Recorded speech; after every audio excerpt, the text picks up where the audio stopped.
नमस्ते. तर आजचं जे जग आहे ते अत्यंत धावपळीचं जग आहे आणि या धावपळीमुळे अत्यंत आपल्याला ताणतणाव येतात. बाहेरचं खाण्यात येतं, तेलकट तुपकट खातो, फास्ट फूड खातो, त्यामुळे आपल्या छातीमध्ये चमका येतात, छातीमध्ये जळजळ होते.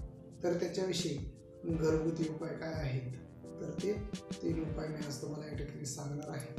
तर ह्याच्यामध्ये आपण तुळशीची पानं घ्यायची आहेत, 20 ते 30 पानं घ्यायची, त्याचा रस बनवायचा आहे आणि थोडासा कोमट करून तो चाटायचा आहे किंवा पिऊन घेतला तरी चालेल. त्यानंतर तोच रस आपण जर छातीवर चोळला तरी सुद्धा आपल्याला फरक पडेल. सकाळ संध्याकाळ असं 3 दिवस आपण जर हा उपाय केला तर आपला जी छातीत चमक निघण्याचा जो त्रास असेल तो त्रास संपुष्टात येण्यास नक्कीच मदत होणार आहे. त्यानंतर दुर्वांचा रस, दुर्वा म्हणजेच हरळ, त्या हरळीचा रस काढायचा आहे.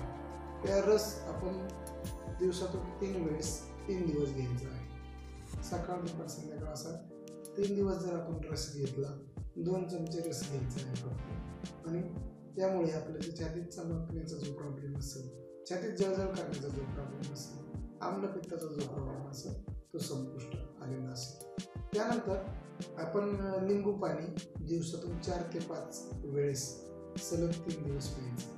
याच्यामुळे सुद्धा आपल्या जे छातीत चमक निघण्याचा जो प्रॉब्लेम असेल, छातीत चमक निघण्याची जी समस्या असेल ती संपुष्टात आलेली असेल. तर मित्रांनो, त्यानंतर बाहेरचं फास्ट फूड खाऊ नका, तेलकट तुपकट खाऊ नका, वेळच्या वेळी जेवण करा, जेवताना पाणी पिऊ नका, जेवल्यानंतर 1 तास आणि जेवणापूर्वी 1 तास पाणी प्यायचं नाही. त्यानंतर आपण पाणी पिऊ शकतो, जास्तीत जास्त पाणी पिया, त्यामुळे तुमची छातीत चमक निघण्याची जी समस्या असेल ती संपुष्टात येण्यास नक्कीच मदत होईल. जर मित्रांनो तुम्हाला जर हा व्हिडिओ आवडला असेल तर तुम्ही लाईक करा, शेअर करा, तसेच माझा चॅनल सबस्क्राईब करायला विसरू नका. नवीन विषयासह नवीन उपायासह लवकरच येत आहे. तोपर्यंत नमस्कार, बाय बाय.